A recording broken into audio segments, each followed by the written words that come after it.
Salve galera, sejam bem-vindos mais uma vez aqui ao canal do Professor Chagas e hoje para a nossa live para a Polícia Técnico-Científica de Goiás. Hoje nós vamos resolver algumas questões da Geohistória de Goiás, tá certo? Conteúdo aí constante no seu edital, então fica comigo aí para vocês pegarem o macete.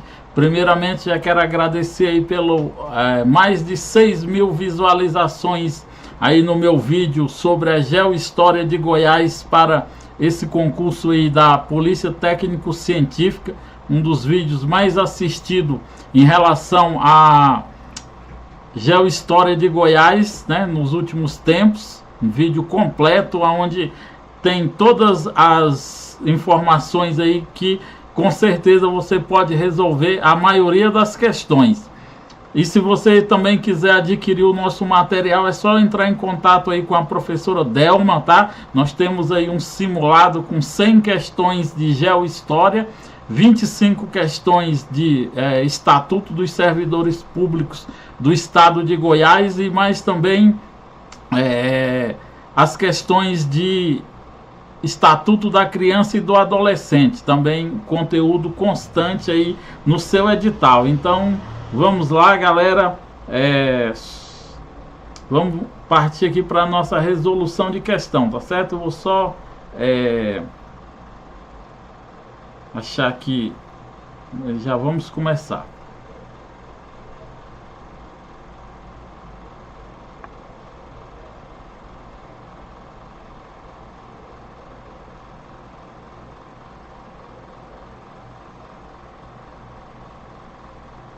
Só colocando aqui para mim ver aqui como é que está o áudio, como é que está o vídeo, para a gente não interromper mais a nossa live, tá certo?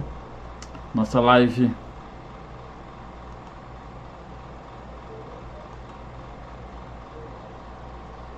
Digam para mim aí no chat aí se o áudio tá ok, se o vídeo tá tudo ok, beleza? Pra gente poder dar continuidade aí. Respondam pra mim aí rapidinho aí no chat aí se tá tudo ok, pra gente não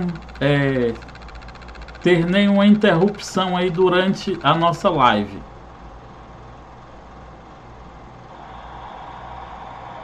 Digam pra mim aí no chat aí se o áudio tá ok,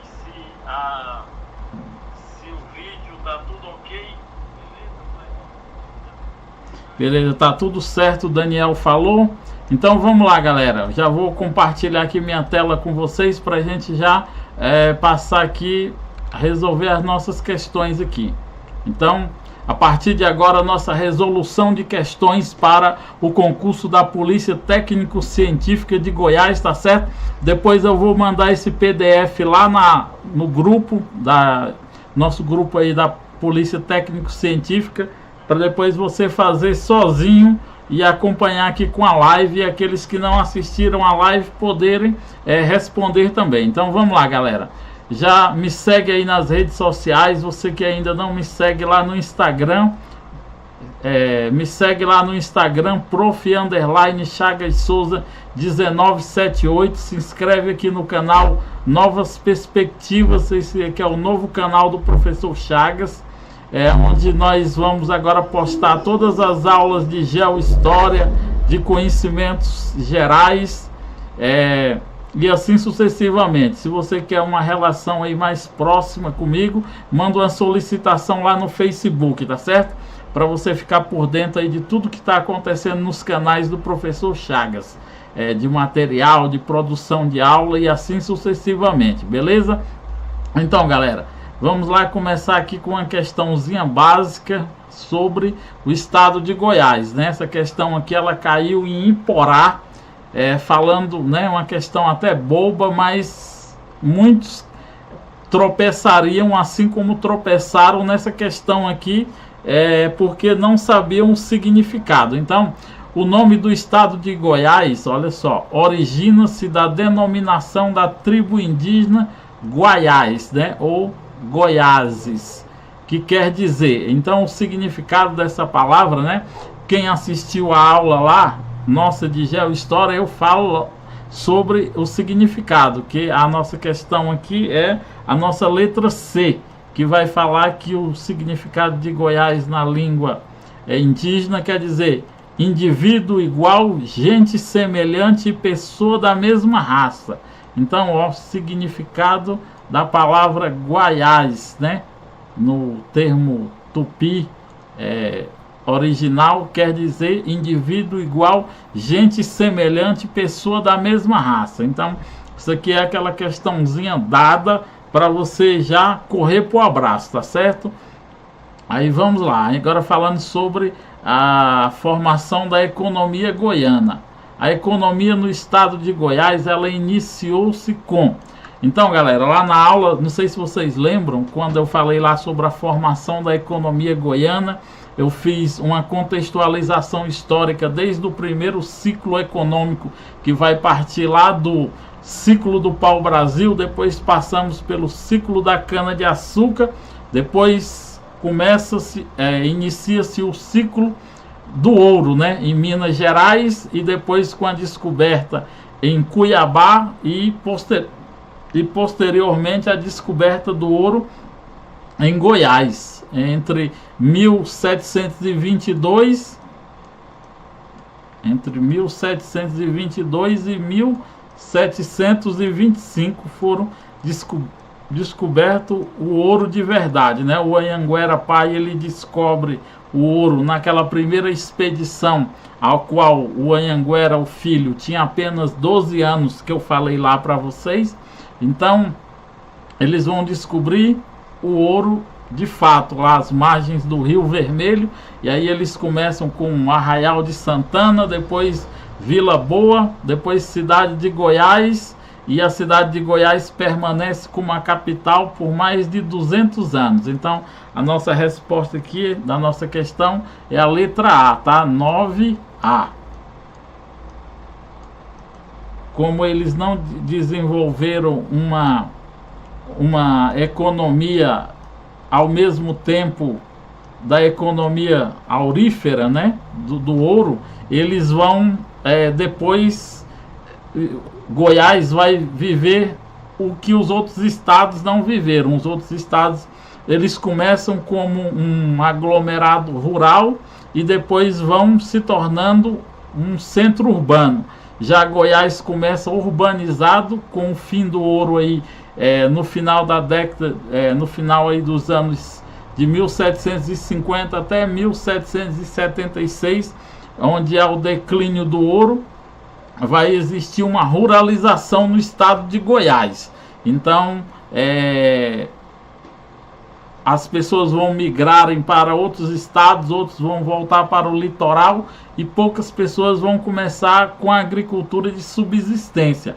E a agricultura vai se desenvolver no sudoeste, no sul goiano, né? no sul de Goiás, ali próximo àquelas cidades que fazem divisa com Minas Gerais, né? A Rio Verde, Catalão e outras cidades que ficam no sul de Goiás, elas vão desenvolver, né, muito, e vai acontecer várias coisas, como eu expliquei lá na aula, que o governo só vai investir dinheiro nessas cidades do sul, e as cidades do norte vão ficarem excluídas, e aí vai haver aquele movimento separatista. Então, a nossa resposta aqui é a nossa letra A, né? A economia de Goiás, ela inicia-se com a mineração, beleza? Depois é que ela vai se desenvolver a agropecuária, né? Que é a mistura da agricultura com a pecuária, já no sul de Goiás, beleza? Avançando aqui, ó, para nossa uma questãozinha já mais moderna, trazendo aí, essa aqui caiu para a prefeitura de Goiânia, né? Da UFG, da prefeitura de Goiânia. Vai falar assim, ó, a cidade de Goiânia, ela foi planejada e construída para ser a nova capital do estado de Goiás, criando um novo centro de poder. A transferência da capital, articulada pelo então governador Pedro Ludovico Teixeira, aconteceu em 1937. Olha só, galera, em 1937 vai acontecer o decreto a qual, né, o Pedro Ludovico, temendo perder as eleições na Assembleia Legislativa, ele vai dar uma canetada e já transferir algumas repartições públicas para a nova capital, no caso que seria Goiânia. Mas o batismo cultural, presta atenção, ó, quando fala de batismo cultural, ele só vai acontecer em 1942, tá, galera? Que vai acontecer o batismo cultural e a transferência vai ser realizada a missa, né, para a transferência da capital. Cadê essa? Aqui. Aí vai haver a missa de transferência da capital. Então, aqui, ó, vai ser o batismo cultural. O batismo cultural, né, quando de fato vai acontecer a transferência. Só lembrando que fazemos aqui uma contextualização para vocês irem lembrando dessa transferência, né? Então, em 1930 vai haver o golpe militar, né? O golpe aí que vai levantar Getúlio Vargas ao poder. Getúlio Vargas vai destituir todos os governadores de estado e nomear os interventores. Aqui em Goiás ele vai nomear Pedro Ludovico, né, que foi um dos revolucionários que lutaram aí na Revolução de 1930. Pedro Ludovico vai implantar várias medidas que são em consonância com as ideias de Getúlio Vargas, que era combater as oligarquias. Então ele vai combater as oligarquias aqui no estado de Goiás, principalmente a família dos Caiados, né, os Bulhões, que eram essas famílias oligárquicas que detinham o poder na capital, né? E qual era a antiga capital? A cidade de Goiás, né? Então a nossa resposta correta aqui é a cidade de Goiás.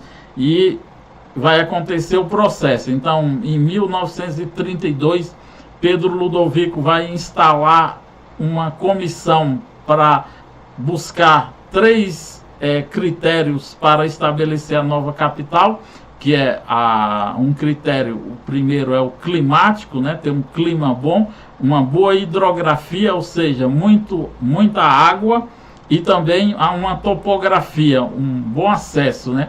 Quando Dom Marco Noronha chega à cidade de Goiás, ele já vai perceber algumas incongruências, né, que dificultam a cidade de Goiás, a Vila Boa, né, ser a capital administrativa do estado devido à dificuldade aí em acesso. Então eles vão buscar essas 3 situações aí para a nova capital, né? Em 1933, então, essa comissão sobre a presidência de Dom Emanuel, bispo de Goiás, vai começar de fato os trabalhos e vai identificar uma fazenda, a Fazenda Ipiranga, onde hoje fica o bairro do Ipiranga, lá em Goiânia, com todas essas condições climáticas. E aí vai vir os estudos, né? Vão contratar um urbanista, Atílio Correia de Lima, para poder elaborar a planta da cidade. E aí começa a construção. Vai haver uma votação em um jornal muito famoso aqui em Goiás, que chamava O Popular, o Social. Esse jornal vai fazer uma enquete, né, uma pesquisa com os seus leitores, e ele vai propor 2 nomes para a nova capital. Petrônia, que seria um nome em homenagem ao Pedro Ludovico, né, que Petrônia quer dizer cidade das pedras. Pedro quer dizer pedra em grego, né? Então ele propõe esse nome, e também o nome Goiânia, que é extraído de um poema de um poeta goiano. E por maioria absoluta, o nome Petrônia, por 37 votos, vai ser eleita o nome da nova capital.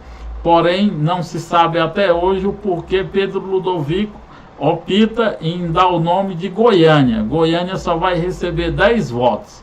Então, em 1937, Pedro Ludovico vai fazer o decreto e transferir já algumas repartições públicas. E em 1942, de fato, vai acontecer a transferência oficial, né, com o batismo cultural. Então, questão 11, letra A. Beleza, galera? Legal o contexto aí? Estão lembrando lá do que eu falei na aula? Vamos respondendo as questões e fazendo aquela revisão, tá?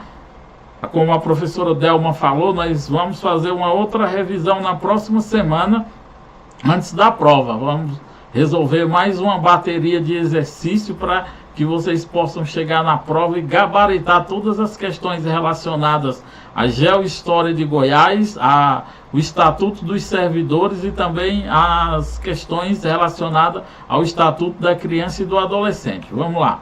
A nossa questão 17, ela vai falar, ó, somente com a chegada de Dom Marco Noronha, o Conde dos Arcos, primeiro governador de Goiás, né? O primeiro governador, Goiás passou a ser uma capitania independente. Então, até a chegada de Dom Marco Noronha, Goiás pertencia a um outro estado, a uma outra capitania. Vocês sabem me dizer qual era essa capitania, galera? Deixa aí no chat aí. A qual ele pertencia, e vocês sabem também em qual ano foi a independência de Goiás. Foi em 1949, né? A independência de Goiás, quando Goiás deixa de ser uma capitania, deixa de ser pertencente a esse estado e passa a ser uma capitania independente, né, autônoma. Em 1949 vai haver a independência de Goiás, né, deixar de pertencer, com a chegada de Dom Marco Noronha. Então, se caiu uma questão perguntando, também falando sobre quem foi o primeiro governador do estado de Goiás ainda no período colonial, Dom Marco Noronha, beleza? Vamos lá. Agora, ó, a questão que eu estava falando lá sobre, né, houve a independência em 1749, até então Goiás pertencia a qual capitania, galera? Deixa aí no chat aí. Vamos lá, interagindo para a gente ver como é que está o nível de vocês. O Daniel está detonando aí, acertando tudo. Foi 1749 e a independência aí foi em relação a qual dessa cidade? Goiás pertencia à capitania do Rio de Janeiro, a capitania de Salvador, a capitania de Minas Gerais ou a capitania de São Paulo, né? Então, quem respondeu São Paulo, a resposta é, nossa questão 18 é letra B, tá? Goiás, antes de se tornar uma capitania independente, ela pertencia à capitania de São Paulo. Sua emancipação foi em 1749, quando ela se desliga de São Paulo e passa a ser uma capitania independente, né? Uma questão aí, ó, para fiscal de tributos, né? Uma questão para vocês verem como mesmo uma prova de fiscal de tributos cobra uma questãozinha simples. O Daniel disse que chutaria São Paulo, isso mesmo, São Paulo, tá? Vamos lá, uma já mais difícil, né? Nós vamos avançando aqui das fáceis para as mais difíceis, né? Que é assim que a banca trabalha. Então, ó, ainda falando sobre a mudança da capital do estado de Goiás, marque a proposição, ó, incorreta. Galera, tá perguntando a questão incorreta, tá? Então, isso aqui no dia da prova é essencial vocês terem essa noção, porque muitas vezes você logo de cara já vê uma questão, uma palavra que é certa, aí você, caramba, é essa aqui, aí você nem lê o restante mais do enunciado da questão, já vai respondendo que a questão é essa aqui. Então, ó, igual aqui, ó, como o examinador é esperto, ele já botou, ó, Goiânia foi planejada pelo urbanista Lúcio Costa, que projetou a cidade para 500 mil habitantes. A ideia da mudança da capital surgiu no século XVIII e foi consolidada apenas no século XX, né? Então, certo. Pedro Ludovico mudou a capital do estado com apoio de Getúlio Vargas? Sim, certo. A mudança da capital teve sua consolidação no ano de 30, durante o governo de Getúlio Vargas, do governo de Pedro Ludovico, né? Então a ideia começa em 1930, né? Mas a consolidação mesmo de verdade, ela só vai acontecer, a transferência, né? Começa em 1937 e 1942. Olha, o examinador, como é que ele trabalha, galera? O examinador, ele só trabalha, ele dá duas questões que já estão totalmente erradas e duas que aparentemente estão certas. Então, ó, duas certas, essa aqui que está mais ou menos correta, e uma erradíssima, né? Que aqui não é Lúcio Costa. Quem projetou Goiânia foi Atílio Correia Lima, né? Não Lúcio Costa. Lúcio Costa projetou Brasília, né? O distrito Brasília. Então, e também aqui, ó, ela não foi projetada para 500 mil habitantes. Quem foi projetada para 500 mil habitantes é Brasília. Essa aqui, Goiânia, foi projetada para 50 mil habitantes, tá? Então, entre essas duas aqui, a que está mais errada é essa aqui, a nossa letra A, tá? Essa questão aqui até caberia um recurso por causa dessa palavra aqui, ó. Teve sua consolidação, né? Então dá a entender que a mudança foi, mas a que está mais errada é a nossa letra A, 24A. Beleza, galera? No dia da prova tenham essa frieza para analisar as questões dessa forma, né? Não ir logo respondendo. Eu sempre falo assim, ó, nunca responda. Por exemplo, você está ali quebrando a cabeça com a questão e você não consegue responder, não chuta agora, deixa a questão em branco e vai respondendo as outras, porque a prova ela segue uma lógica. O examinador, ele sempre, numa questão mais à frente, ele vai te dar algum gatilho mental que vai fazer você lembrar de alguma questão que você deixou para trás. Se você já chuta de cara, então seu cérebro não lembra dessas questões que ficaram para trás. Ele já tem como respondida. E aí, mesmo que você veja essa palavra que vai te dar o gatilho mental, seu cérebro não vai identificar. Então, tá quebrando a cabeça. Passou mais de 2, 3 minutos ali quebrando a cabeça com a questão. Não lembra? Pula, vai respondendo. E analisando, pensando, que aí lá na frente vai ter um gatilho mental que vai fazer você lembrar daquela questão que ficou para trás, beleza? Vamos falar agora da questão 29, ó, já é uma questão mais difícil, tá? Falando ainda, ó, da Revolução de 30.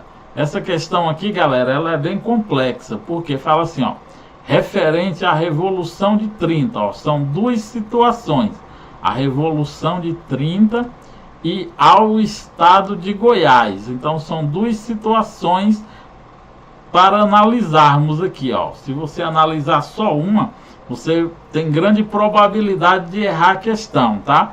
Essa live aqui também, galera, serve para todos os concursos que vai cair a Geohistória de Goiás, para Morrinhos, para Santa Helena, todos que cobram, tá? Então não é só para a polícia científica. Então fala assim, ó, sobre a Revolução de 30. Eu expliquei para vocês lá que a Revolução de 30 foi um movimento armado liderado por 3 estados, Minas, Paraíba e Rio Grande do Sul, né? Existiam durante a República Velha, a República Oligárquica, o que nós chamamos de a República do Café com Leite, que ficava alternando no poder o presidente da província de Minas e na próxima eleição de São Paulo. Professor, presidente da província não é governador? Então, galera, a nomenclatura governador ela só vai aparecer em 1934 com a Constituição. Antes eram chamados de presidentes de província. Getúlio Vargas é que vai dizer assim: presidente só existe um, o presidente da República. Os demais são governadores. Então, partindo disso, vamos analisar. Então fala aqui, ó, a opção, né, fala assim, ó, foi uma revolução popular pelas classes trabalhadoras que visavam a defesa dos seus direitos políticos. Olha só. Então, se você não sabe muito sobre a Revolução de 30, você vai acabar errando essa questão. Por quê? Porque a banca vai, ó, te induzir aqui, ó, botar trabalhadores. Quando você lembra de Getúlio Vargas, você lembra de quê? Dos direitos trabalhistas, da CLT. Porém, a Revolução não foi articulada pela população, foi por as oligarquias da Paraíba, do Rio Grande do Sul e de Minas Gerais, tá? Não foi as classes trabalhadoras, então está correta. Tratava-se de uma revolução política feita pelas classes dominantes, com a finalidade de atender os seus objetivos, ó, certinho. Então aqui, ó, certo. A revolução estava relacionada ao que seria do que seria a nova capital de Goiás e a atração de pessoas para residirem nesse local. Justamente, certíssimo, né?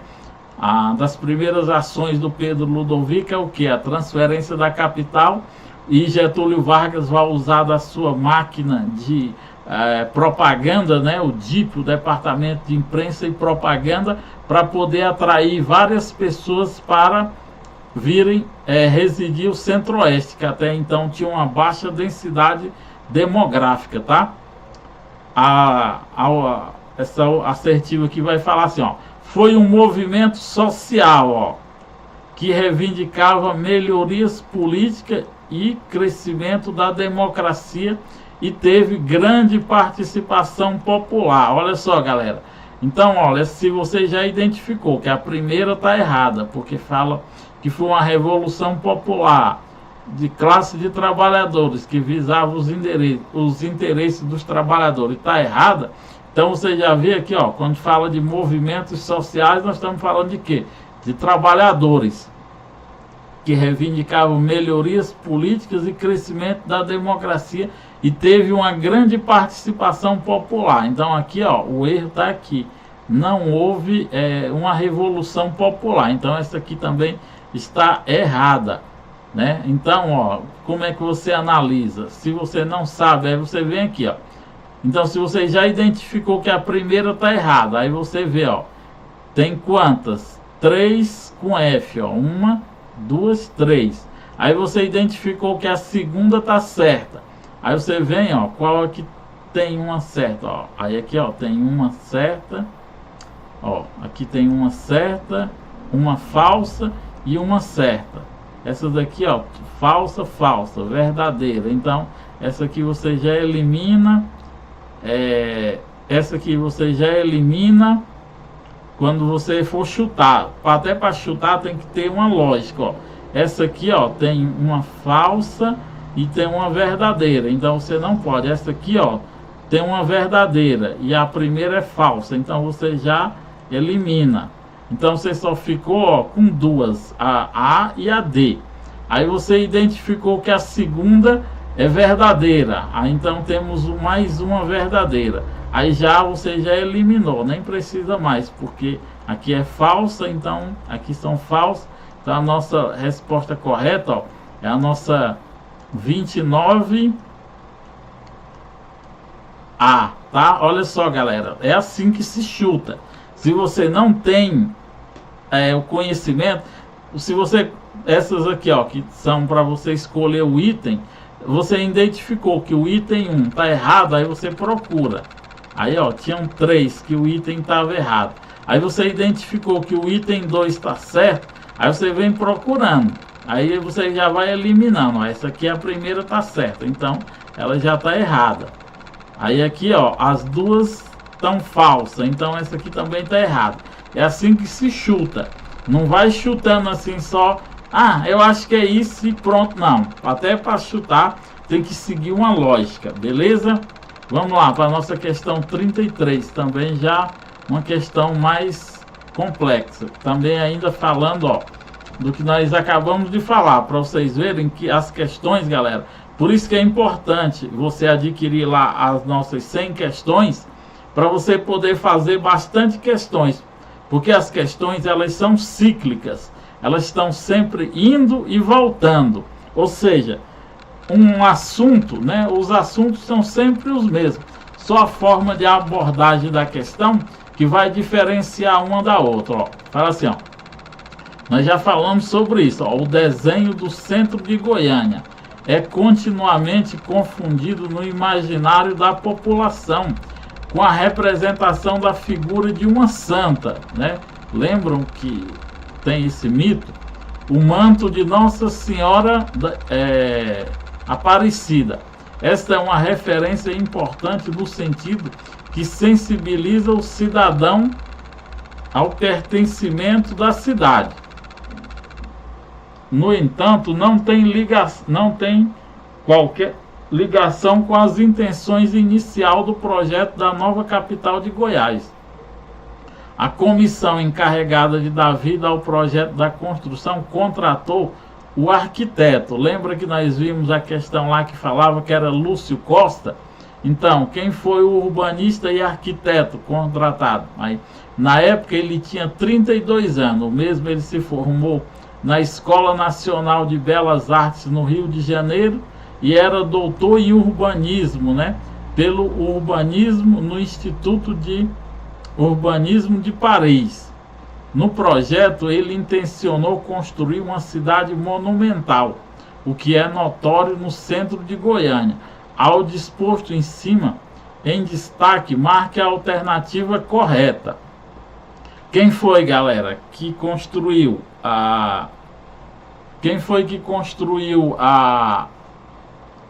que fez a planta? Então, já respondemos lá, né? Foi o Atílio Correia Lima. Então, questão 33, letra B. Então, Garbênia, entra em contato nesse telefone aqui, ó, para você adquirir o material com a professora Delma, 996 9406 2320. Fala com a professora Delma que ela vai te dar os esclarecimentos sobre como você adquirir aí as 150 questões aí para você treinar aí. E na próxima semana nós teremos mais uma live resolvendo questões, tá bom? Então, olha só. Seguindo aqui, ó, galera, ainda dentro do mesmo assunto. Eu procurei bastante questões para vocês ficarem fera nesse assunto aí em relação à capital. Então, ó, o edifício apresentado na foto, um exemplo do estilo que marcou a arquitetura de Goiânia na década de 1930. Ela apresenta uma característica da arte. Então, a primeira arte que existiu no Brasil colonial foi a arte barroca, né? Aquela arte barroca, né?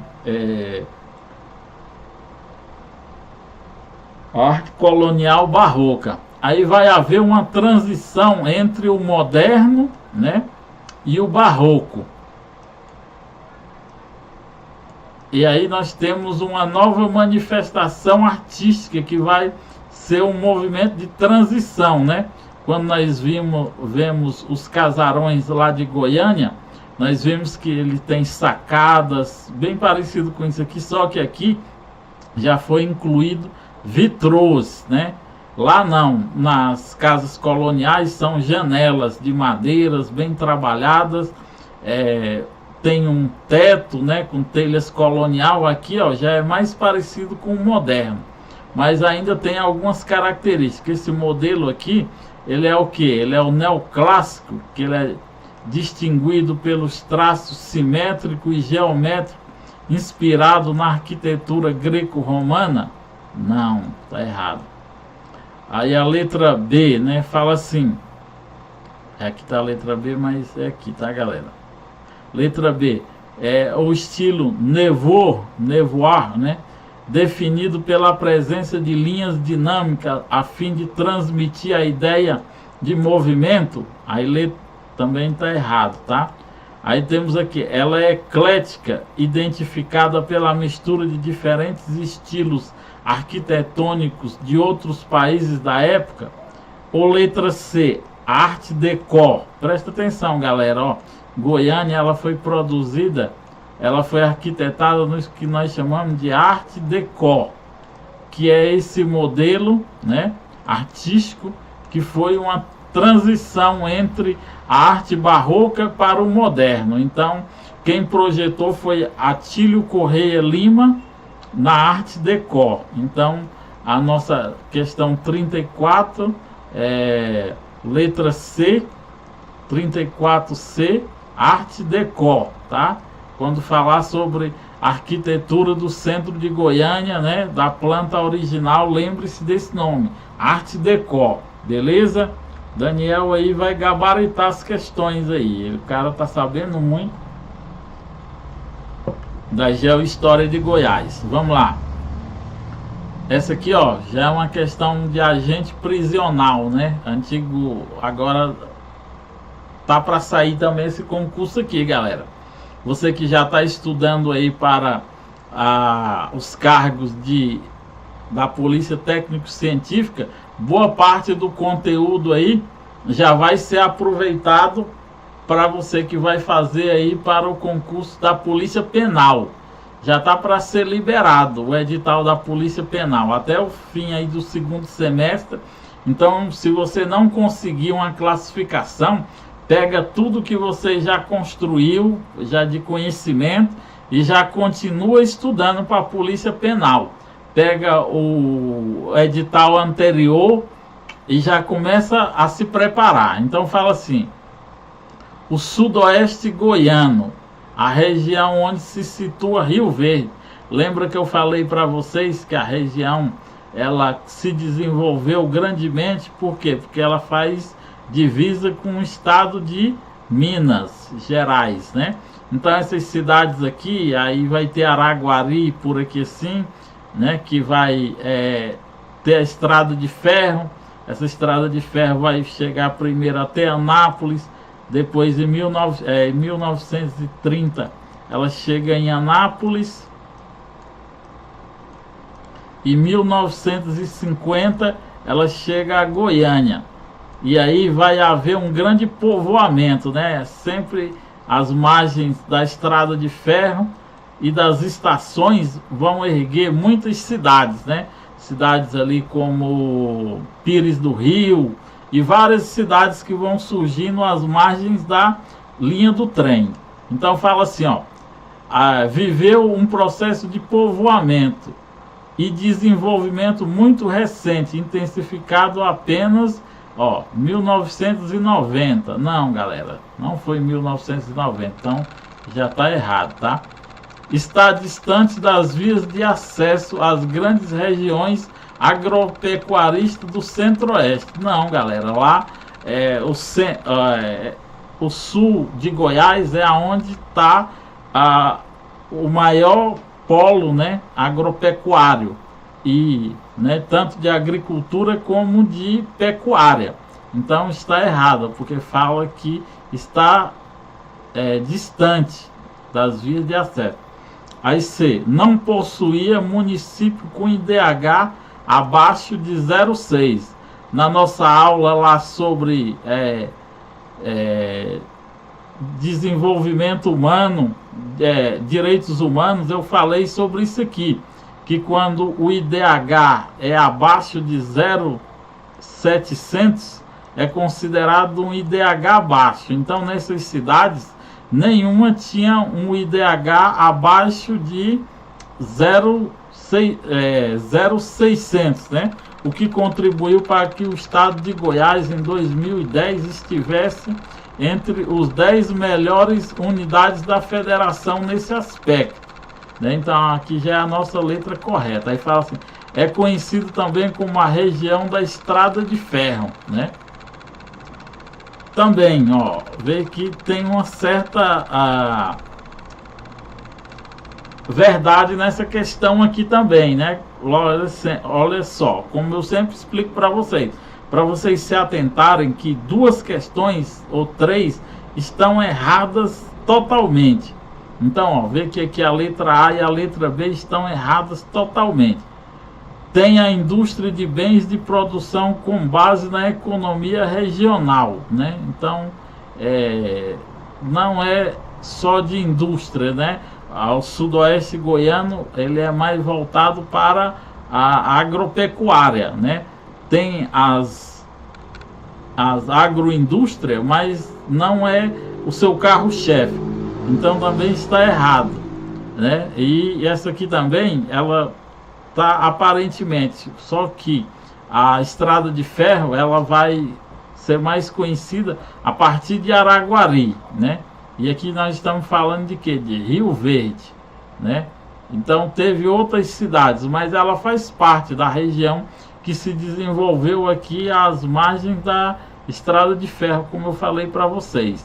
Mas a nossa resposta correta aqui, ó, é a letra B.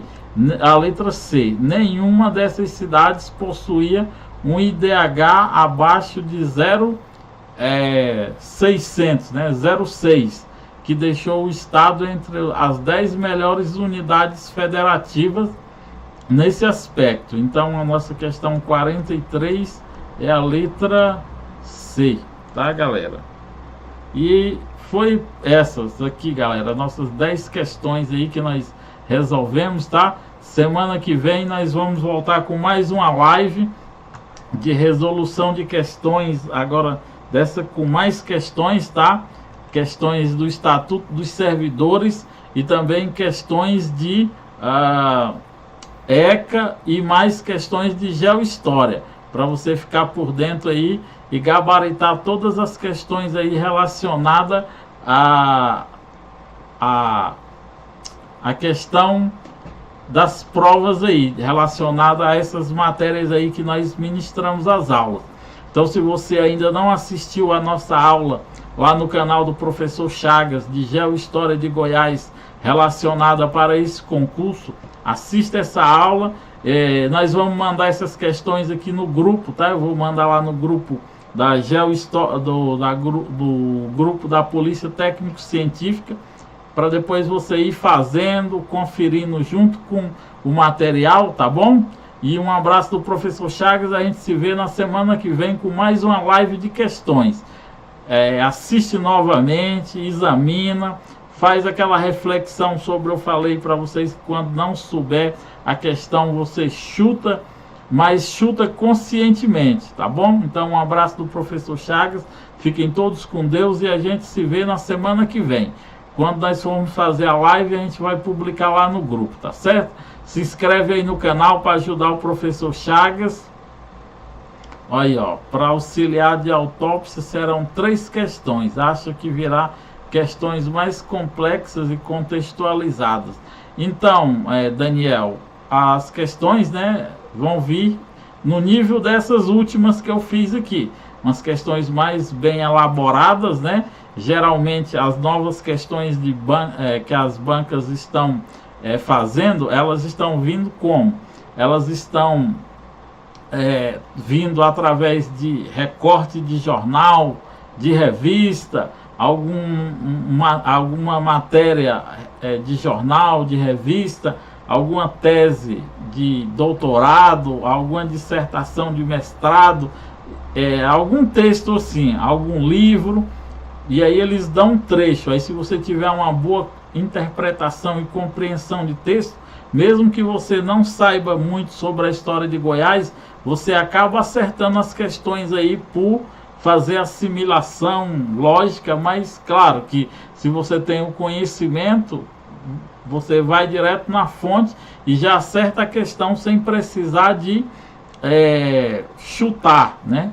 De fazer esse malabarismo todo. É melhor saber a questão, tá bom?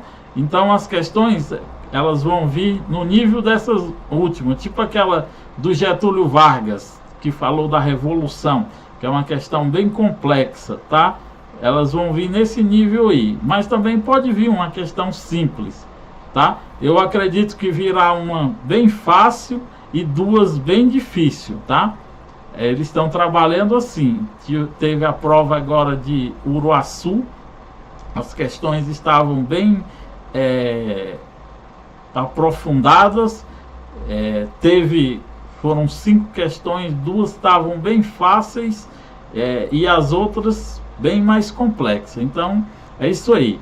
Na próxima aula eu vou selecionar mais 12 questões bem mais complexas aqui para vocês, para a gente estudar junto, tá certo? Não deixa de adquirir aí o nosso material com 100 questões aí e mais 25 questões do Estatuto dos Servidores e 25 questões do ECA, para você treinar, para quando você chegar na prova, você chegar dominando geral, beleza? Um abraço do professor Chagas, fiquem todos com Deus e semana que vem a gente se encontra. Valeu!